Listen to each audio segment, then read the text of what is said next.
আসসালামু আলাইকুম।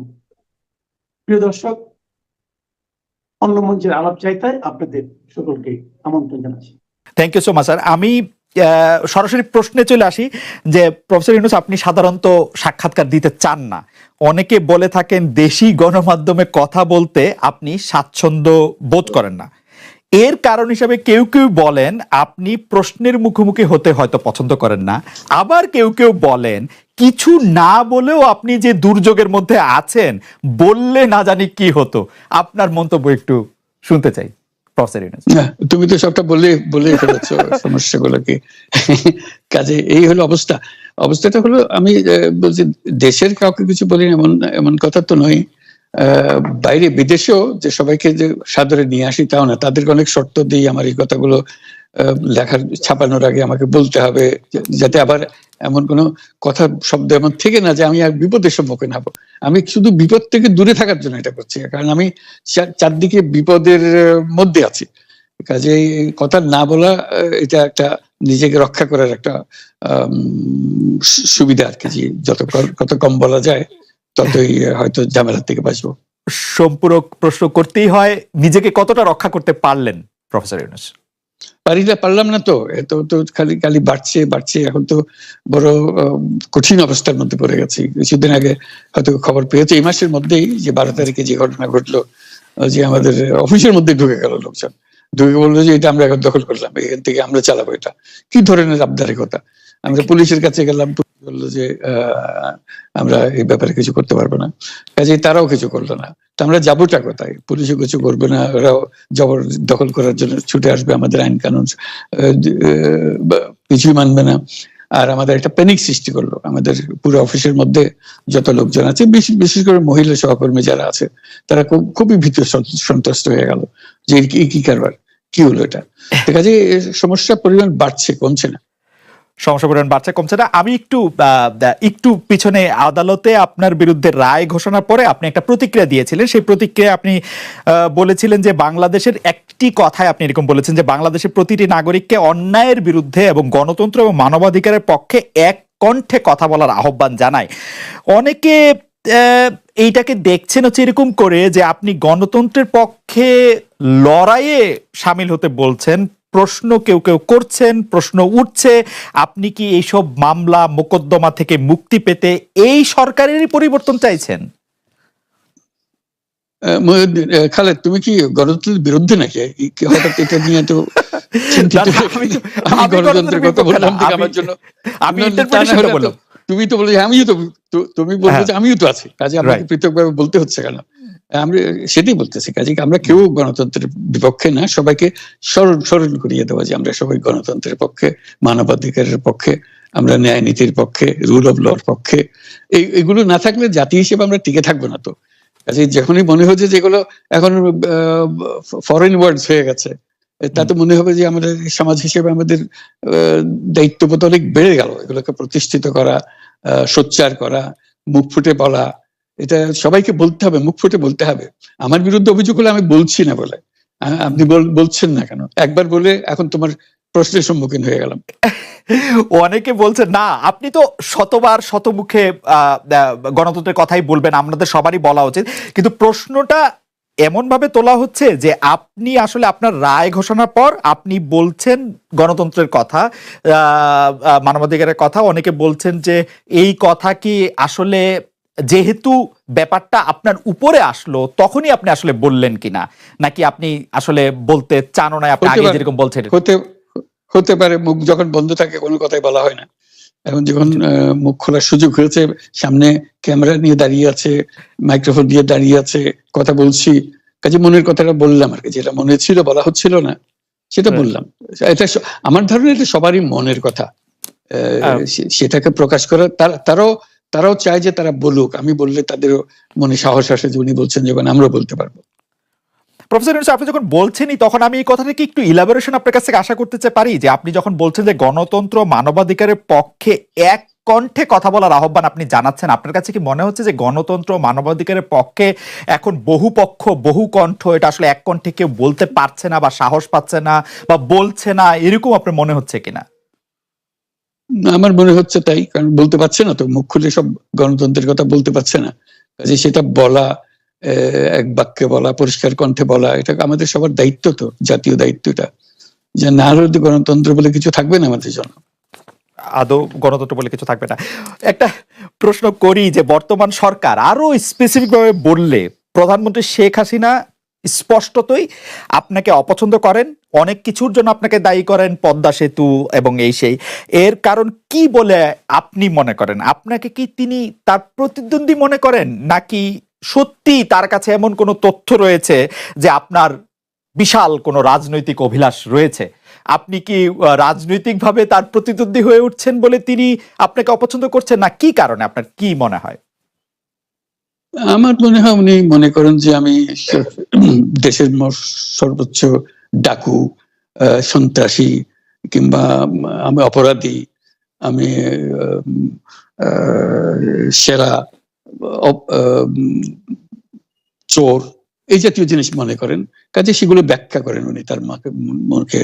উনি বলেন যে আমি সুদখোর, আমি ঘুষখোর, আমি সব এমন সব কটু শব্দ ব্যবহার করেন যাতে মনে হয় যে আমার সম্বন্ধে তার ধারণা খুবই খারাপ। কিন্তু এইটা তো এরকম ছিল না।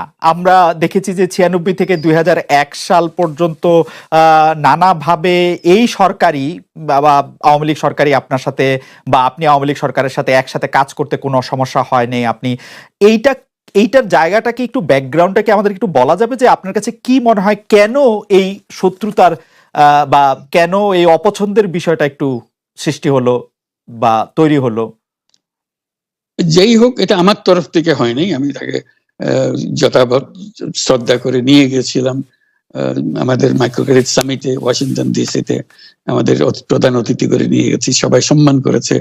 কারণ এই মাইক্রো ক্রেডিটটা তখন পৃথিবীর সামনে আসছে, বড় আকারে আসছে, এবং এটা বাংলাদেশের অবদান হিসেবে সবাই স্বীকৃতি দিচ্ছে। ওয়াশিংটনে দুনিয়ার সেরা যারা সবাই উপস্থিত ছিলেন, তার মধ্যে আমরা ওনাকে নিয়ে গেছিলাম এই জন্য যে বাংলাদেশের পক্ষ থেকে এই গৌরবটা যেন তিনি আমাদের পক্ষ হয়ে গ্রহণ করেন। উনিও রাজি হয়েছেন, উনিও গেছেন, করেছেন। কাজে এটা স্বাভাবিকভাবে এই সম্পর্ক থেকে যাওয়ার কথা ছিল, কিন্তু কি কারণে এটা ঘাটতি হতে আরম্ভ করলো বুঝতে পারলাম না। কিছুদিন পর থেকেই ওনার আচরণ এবং তার শব্দ পরিবর্তন হতে আরম্ভ করলো। এমন পরিবর্তন হলো এখন আমাকে চোট বদমাইশ ছাড়া আর কোনো বিষয় উনি মনে করেন বলে মনে হয় না আমার কাছে।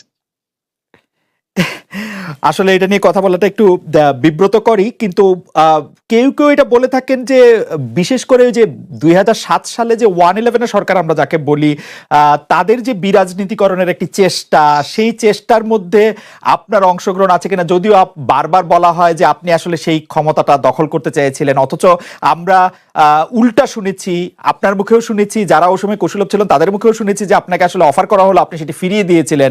কিন্তু কেউ কেউ আবার বলে থাকেন আপনি একটা লম্বা সময়ের জন্য চেয়েছিলেন। এইটি কি একটা কোনো কারণ হতে পারে? এই ব্যাপারটি কি আমাদের দর্শকদের জন্য মানে বা ইয়েদের জন্য একটু আপনি পরিষ্কার করবেন যে আপনি আসলে রাষ্ট্রের সর্বোচ্চ ক্ষমতায় বা রাজনীতির জায়গায়, দেশ পরিচালনায়, সেগুলিতে আপনি আসলে আসতে চেয়েছিলেন কিনা, চান কিনা, বা ওই জায়গা থেকে? যদি চাইতাম খালেদ, যদি চাইতাম, তখন যখন মিলিটারি আমার বাসায় এসে বসে রইল সারা রাত আমাকে রাজি করানোর জন্য, আমি তো লুফে নিতাম। রাজি করানোর জন্য বসে থাকতে হবে কেন? আমি যদি ক্ষমতায় চাইতাম বলে আর চলেন চলেন, কি করতে, কি কোন জামাটা পড়তে হবে দেখিয়ে দেন, এখনই যাচ্ছি। আমি তো সেটা করিনি। তাদের সঙ্গে তর্ক করেছি, সারা রাত ধরে তর্ক করেছে যে না ভাই আমাকে দিয়েন না, আমি এই কাজের উপযুক্ত না, আপনারা অন্য লক্ষ্য যান। তারা আমার উপরে মন ঠিক করে ফেলেছে আমাকে নিতে হবে। আমি বারে বারে বলতেছি তাদেরকে, তারা নিরাশ হয়ে ফিরে গেল, বললো যে সকালবেলায় আবার আসবো, সকালবেলায় আসলে তখন আপনি আমাদেরকে বলেন যে রাজি আছেন। আমি বললাম না, সকালবেলা আসলে একই কথা পাবেন, কারণ আমি তো এটা এমন কিছু না যে মনের মধ্যে সন্দেহ রেখে, দ্বন্দ্ব রেখে আপনাদেরকে বলছি, অত্যন্ত পরিষ্কার ভাবে আপনাদের কাছে বলছি। ঠিক আছে, তা না হলে তো আমি সঙ্গে সঙ্গে রাজি হয়ে যেতাম। কে ছাড়ে যাও আপনাকে দেশের পুরো সরকারের প্রধান হবার জন্য আহ্বান জানাচ্ছে, বাংলাদেশে এরকম কয়জন মানুষ আছে বলবো যে না আমি এই দায়িত্ব গ্রহণ করব না? আমি তো করলাম সেটা। এখন আমার নামে বলা হচ্ছে 10 বছর চেয়ে। আমি বছর দিয়ে প্রশ্নই উঠে না। প্রশ্ন হচ্ছে আগামীকাল সকালবেলা আপনি শপথ গ্রহণ করবেন, এই কথা। আমি বলছি না, করবো না। তারপরে এরপরে তো কয় বছর, কয় কাণ্ড। আমি 10 বছর দিয়ে কি করবোটা কি? আমি 10 বছর দিয়ে, আমি তো বলছি আমি এই কাজের জন্য নই, দেশে আমার দেশ পরিচালনা করা আমার দায়িত্ব না, আমার কাজ না, আমি জানি না এটা কিভাবে করতে হয়, আমি যেটা জানি সেটা করি। Make sense. আপনার মেয়ে মনিকা ইউনুস সম্প্রতি একটি সাক্ষাৎকার দিয়েছেন CNN এ, সেখানে আমি তাকে একটু যদি অনুবাদ করি তাহলে সেরকম পড়তে পারবো, যে আমি তাকে উদ্ধৃত করছি যে কোনো এক সময় প্রধানমন্ত্রী শেখ হাসিনা ও ডক্টর ইউনুস একসঙ্গে কাজ করেছেন, আমি আশা করি সেই সময়টা আবার ফিরে আসুক, শুধু গ্রামীণ কিংবা সংশ্লিষ্ট সব প্রতিষ্ঠানগুলোর ভালোর জন্যই নয়, যদি তারা আবারও একসঙ্গে কাজ করেন তাহলে সেটা চমৎকার হবে। এই মনিকা ইউনুসের এই আশা কি আপনারও মানে একই রকম আশা কিনা, যে প্রধানমন্ত্রী শেখ হাসিনা এবং ডক্টর ইউনুস একসঙ্গে কাজ করলে আরো কিছু চমৎকার কাজ হবে, বা এটা আপনি আশা করছেন এরকম কি? এটা কি এখন আমার জন্য করা যাচ্ছে না, যে আমি নারাজ, যে করতে চাই না? তুমি ভাবখানা এমন করছো যেন আমি আপত্তি করছি, আমি কাজ করতে চাই না। আমাকে যে বললাম চোর বদমাইশ করে রেখেছে, সেখানে কাজ করার তো কথাই উঠছে না। আমার নাম উঠলেই ওনার রাগ উঠে যায়। আমাকে সুৎখোর না বললে ওনার মন তৃপ্ত হয় না। আমাকে চুবিয়ে না ডুবালে, পদ্মা নদীতে আমাকে চুবিয়ে না ডুবালে ওনার মনে শান্তি আসে না। ঠিক আছে, আমি কি করে বলবো? ওনাকে বলতে তো হবে, ওনাকে যদি কিছু বলতে হয়। পদ্মা নদীর কথাটা যখন উঠলই, পদ্মা ব্রিজ সম্পর্কে যে কথাটা সরকারের উচ্চ মহল থেকে এটা বলা হয় যে আপনি আপনার ক্ষমতা ব্যবহার করে বা আপনার পরিচিতি ব্যবহার করে বা আপনার যে একটা সাংঘাতিক রকমের গ্রহণযোগ্যতা সারা দুনিয়াতে আছে, যেটি আসলে ওয়ার্ল্ড ব্যাংক সহ অন্য জায়গায় আছে, সেটি দিয়ে আসলে আপনি পদ্মা সেতুটা বাংলাদেশ যাতে ঋণ না পায় সেটির জন্য আপনি চেষ্টা করেছেন। এই ব্যাপারটা নিয়ে কি আপনি একটু কিছু বলবেন, যে এটা আপনার বিরুদ্ধে একটা অভিযোগ? কি বলবো, এটা বলো, এটা হাস্যকর একটা কথা, মুখ থেকে বলে ফেললো চোর ডাকাতের মতো, এটাও আরেকটা বলে ফেললো, এটাই সত্য হয়ে গেল। আমরা যে বারে বারে বিবৃতি দিলাম তখন এটা প্রশ্নই উঠে না। আমরা বাংলাদেশের নাগরিক হিসেবে আমরা গৌরবান্বিত যে এই পদ্মা সেতুর উপরে আমরা একটা সেতু বানাতে পারবো, এটার জন্য আমরা সবাই চাই। কাজে এটা তো বিরোধিতা করার তো প্রশ্নই উঠে না। কেন বিরোধিতা করবো? দেশে যে একটা বড় রকমের ঘটনা ঘটতে যাচ্ছে সেটা তো আমরা সবাই সমর্থন করেছি। বলেই চললেন। এখন একজনে বলতে থাকলে তো আমার করার কিছু তো নাই। উনি এত শক্তিধর যে এখানে আমার কথা তো কিছুই থাকে না। ওনার সব সরকারের যাবতীয় প্রচার যন্ত্র ওনার হাতে। আমার তো আমার গলার যত তীক্ষ্ণ। আপনি তো কথা বলেন না, বললে তো নিশ্চয়ই আপনার সাথে না। একটি প্রশ্ন আসছে যে পদ্মা সেতুর যখন উদ্বোধন করা হবে তখন কি আপনাকে নিমন্ত্রণ জানানো হয়েছিল, মানে রাষ্ট্রের পক্ষ থেকে এরকম বলা হয়েছিল যে আপনাকেও নিমন্ত্রণ জানানো হবে, বা আপনি মনে আছে কিনা? মনে পড়ে না এরকম করছে। আচ্ছা আচ্ছা, আমি একটু যে বিষয়টি নিয়ে আপনি আসলে শুরু করেছিলেন যে আপনার প্রতিষ্ঠান জবরদখল করা নিয়ে, সেই জায়গাটার মধ্যে একটু আসি। আমাদের যে আন্ডারস্ট্যান্ডিং, সেই আন্ডারস্ট্যান্ডিংটা হচ্ছে এরকম, আপনার হাত দিয়ে যখন গ্রামীণ টেলিকমের প্রতিষ্ঠা হয় তখন এর আয় থেকে আপনি গ্রামীণ ব্যাংকের সদস্যদের জন্য ব্যয় করার কথা বলেছিলেন বা ভেবেছিলেন। আপনি গ্রামীণ ব্যাংক থেকে চলে আসার সময় বা ওই আগে পরে আমরা দেখেছি যে সে আর্টিকেল অফ অ্যাসোসিয়েশনটা আসলে ওই একই রকম নাই, বদলানো হয়েছে।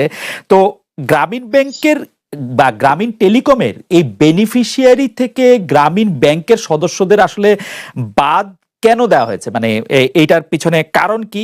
এখন গ্রামীণ টেলিকমের যে লভ্যাংশ তা কোন খাতে আসলে ব্যয় করা হয়, বা মানে যে আয়টা মুনাফা সেটি আসলে কিভাবে ব্যয় করা হয়? গ্রামীণ টেলিকম একটা স্বতন্ত্র প্রতিষ্ঠান। এটা কোম্পানিজ আইনের 28 সেকশন 28 দ্বারা সৃষ্ট। তার অর্থ হলো যে এটাকে আইনের ভাষায় বলে non dividend company, guaranteed by limited by guarantee. কাজে এটার কোনো মালিক নাই। কাজেই মালিক যেহেতু নাই, এটা তার নিজের নিয়মে যারা গ্যারান্টি দিয়েছে, যারা গ্যারান্টির পরিমাণও খুব সীমিত, লিমিটেড বাই গ্যারান্টি, এটা 1000 টাকা। মানে যদি যত তোলপাড় হয়েও যায় কোম্পানিতে, বহু পাওনা থেকেও যায় লোকজনের, যারা এটার পরিচালনা পরিষদে আছে তাদের দায়িত্ব হবে 1000 টাকা পর্যন্ত। এর দায়ী থাকবে 1000 টাকা পর্যন্ত, এর বেশি তার দায়িত্ব থাকবে না। কাজে এত সহজ সরল একটা জিনিস। তো সেটাই হলো গ্রামীণ টেলিকম।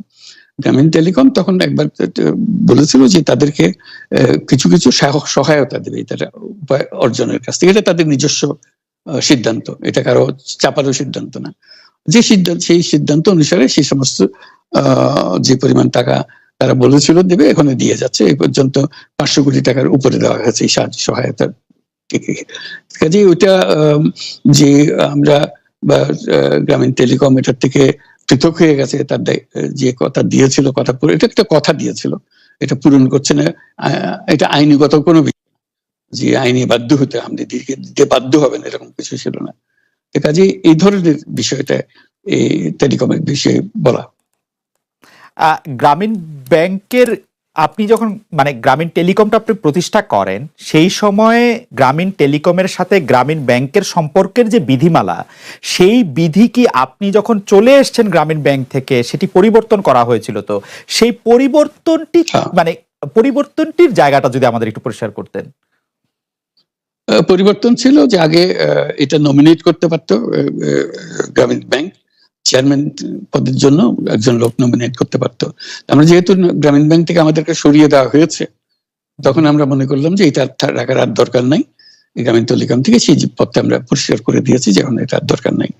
এইটুকুই পরিবর্তন হয়েছে। এটা ন্যায়সঙ্গতভাবে পরিবর্তন করার ধারা অনুযায়ী যা যা করতে হয় সেটা করা হয়েছে। এতে তার ইচ্ছা বা তার কর্তব্য, তার করণীয় যে অবজেক্টিভস আছে, কোথাও পরিবর্তন হয় নাই।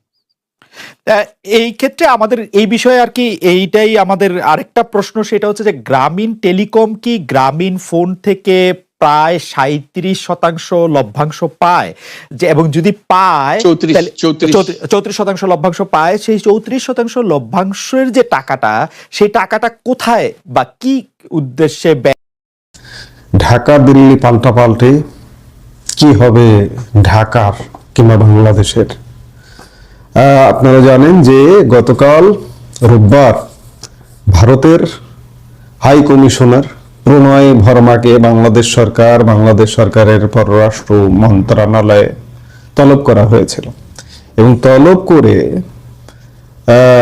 একটা চিঠি ধরে দেওয়া হয়েছে। তাকে বলা হয়েছে যে ক্ষমতাচ্যুত প্রধানমন্ত্রী শেখ হাসিনা ভারতে অবস্থান করে বাংলাদেশে সন্ত্রাসী কর্মকাণ্ডে উস্কানি দিচ্ছে, আর এই উস্কানির সুযোগ দিচ্ছে ভারত, এবং আগামী জাতীয় সংসদ নির্বাচন বানচালের প্রচেষ্টার অভিযোগে ঢাকায় নিযুক্ত ভারতীয় হাই কমিশনার প্রণয় ভার্মাকে তলব করা হয়।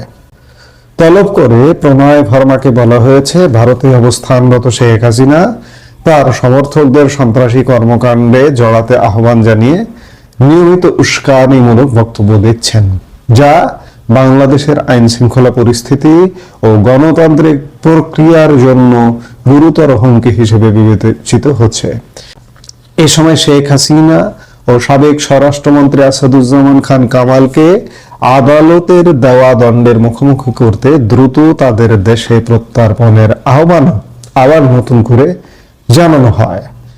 বাংলাদেশি রাজনৈতিক নেতা শরীফ ওসমান হাদির উপর সংগঠিত হত্যা চেষ্টার ঘটনায় জড়িত সন্দেহভাজনরা যেন পালিয়ে ভারতে আশ্রয় না নিতে পারে, সে বিষয়েও ভারতের সহযোগিতা চাওয়া হয়।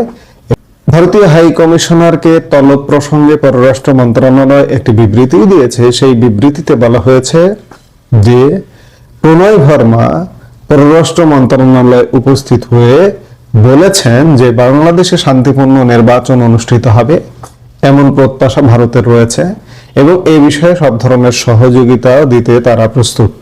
তবে এই যে প্রণয় ভার্মাকে তলব করার খানিক পরে ভারতের মিনিস্ট্রি অফ এক্সটার্নাল অ্যাফেয়ার্সও একটি বিবৃতি দিয়েছে। সাথে সাথেই ভারতের হাই কমিশনারকে তলব করে বাংলাদেশের অন্তর্বর্তী সরকার যেসব দাবি জানিয়েছে তা প্রত্যাখ্যান করেছে ভারতের পররাষ্ট্র মন্ত্রণালয়। রোববার দুপুরে ভারতীয় হাই কমিশনার প্রণয় ভার্মাকে পররাষ্ট্র মন্ত্রণালয়ে তলব করে বাংলাদেশের পররাষ্ট্র মন্ত্রণালয় যেসব দাবি তুলে ধরে তা প্রত্যাখ্যান করেছে ভারত সরকার। জবাবে ভারতের পররাষ্ট্র মন্ত্রণালয়ের একটি বিবৃতিতে বলা হয়েছে, 14 ডিসেম্বর 2025 তারিখে বাংলাদেশের অন্তর্বর্তী সরকারের প্রেস নোটে দেওয়া বক্তব্য স্পষ্টভাবে প্রত্যাখ্যান করছে ভারত। ভারতের প্রেস বিজ্ঞপ্তিতে বলা হয়েছে, বাংলাদেশে একটি শান্তিপূর্ণ পরিবেশে অবাধ, সুষ্ঠু, অন্তর্ভুক্তিমূলক ও বিশ্বাসযোগ্য নির্বাচন আয়োজনের জন্য ভারত সবসময় তার অবস্থান জানিয়ে আসছে। ভারত এই বিবৃতির মাধ্যমে আবারও একটি অন্তর্ভুক্তিমূলক, অবাধ, সুষ্ঠু এবং বিশ্বাসযোগ্য নির্বাচনের প্রত্যাশা ব্যক্ত করল। বিবৃতিতে আরো বলা হয়েছে, বন্ধু প্রতিম বাংলাদেশের বিরুদ্ধে কোনো কর্মকাণ্ড পরিচালনার জন্য ভারত কখনোই তার ভূখণ্ড ব্যবহার করতে দেয়নি। আমরা আশা করছি বাংলাদেশে একটি শান্তিপূর্ণ নির্বাচন আয়োজনের লক্ষ্যে অভ্যন্তরীণ আইন শৃঙ্খলা পরিস্থিতির জন্য প্রয়োজনীয় সব পদক্ষেপ গ্রহণ করবে দেশটির অন্তর্বর্তী সরকার, বলেছে ভারতের পররাষ্ট্র মন্ত্রণালয়। এই যে পাল্টাপাল্টি অবস্থান এবং বাংলাদেশ থেকে ভারত বিরোধী বিষোদ্গার প্রতিনিয়ত আমরা শুনছি, এমনকি গতকালকে বাংলাদেশের শহীদ বুদ্ধিজীবী দিবস ছিল।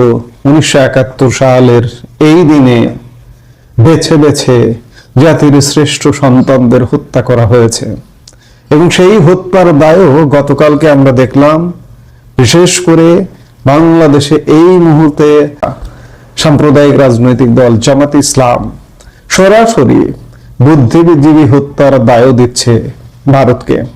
গতকাল জামাতের সেক্রেটারি জেনারেল মিয়া মোহাম্মদ গোলাম পরওয়ারের বক্তব্য আমরা শুনলাম। ভারতকে বুদ্ধিজীবী হত্যা করেছে ভারতের সেনাবাহিনী 1971 সালে। আস্তে আস্তে অবস্থাটা এমন হবে যে পাকিস্তানকে ভেঙেছে ভারত, ভারতের বিচার করতে হবে। এমন অবস্থাটা যদি হয় তাহলে অবাক হবার কিছু থাকবে না। এই শ্রেণীটি, এই গোষ্ঠীটি ভারতকে বরাবরই কাঠগড়ায় দাঁড় করাচ্ছে। এর পরিণতি ভোগ করতে হবে বাংলাদেশকে। বাংলাদেশ, আমি বরাবরই বলি যে বাংলাদেশ ভৌগোলিকভাবে পৃথিবীতে একটি ব্যতিক্রম দেশ। পৃথিবীর ম্যাপে বাংলাদেশের মতো ভৌগোলিক অবস্থানের আর কোনো দেশ আছে বলে আমার জানা নেই। আমার জানার সীমাবদ্ধতা থাকতেও পারে। বিশেষ করে এই যে এতটা ঘিরে থাকা, চারিদিকে একটা ওয়াল দেওয়া, একটি দেশ, দেশের চারিদিক দিয়ে ওয়াল দেওয়া, একটি পাশে আরেকটি দেশ আছে সামান্য মায়ানমার, কিন্তু বাকি পুরোটা একটা দেশ ঘিরে। ভারত পৃথিবীতে এটি ব্যতিক্রম। তা আমাকে যারা চারিদিক দিয়ে ঘিরে আছে তাদের সাথে আমরা এরকম পাল্টাপাল্টি, এক প্রকার প্রতিযোগী, এক প্রকার বিভিন্ন অভিযোগে অভিযুক্ত করা, এসবের পরিণতিতে বাংলাদেশকে মাস্ট ভোগ করতে হবে, পরিণতি ভুগতে হবে, বাংলাদেশের জনগণকে ভুগতেই হবে। আমি আমার চারপাশ দিয়ে ঘেরা স্বাধীন সেটি দেশ, আমিও একটি স্বাধীন দেশ, কিন্তু তাকে উপেক্ষা করে আমি তো চলতে পারবো না। কিন্তু আজকে প্রতিনিয়ত প্রতি পদক্ষেপে উপেক্ষা তো বটেই, বরং অভিযোগের কাঠগড়ায় দাঁড় করানো হচ্ছে। এই যে গতকাল কথায় কথায় ভারতের হাই কমিশনারকে বাংলাদেশের পররাষ্ট্র মন্ত্রণালয় তলব করা হয়, বেশ সাহস দেখাচ্ছে। এটাকে সাহস না বলে দুঃসাহসও বলা যেতে পারে, কারণ এখন যে সরকারটা, এই সরকারটা তো দীর্ঘস্থায়ী পরিণামে কি হবে এই চিন্তাটা নেই। তারা চলে যাবে, চলে যেয়ে দায়িত্ব আর একজন, ধরুন রাজনৈতিক সরকারের হাতে দায়িত্ব ছেড়ে দেবে, কিন্তু পরবর্তীতে দেশ চালাতে কি কি সাফার করতে হতে পারে এই চিন্তাটা বর্তমান সরকারের নেই, যার দরুন এইসব কর্মকাণ্ড হচ্ছে। আখেরে সেই বিচারে বাংলাদেশের জনগণকে ভুগতে হবে, শুধু এটুকুই বলে আমি আলাপটা শেষ করতে চাই। এই মুহূর্তে এ পর্যন্ত।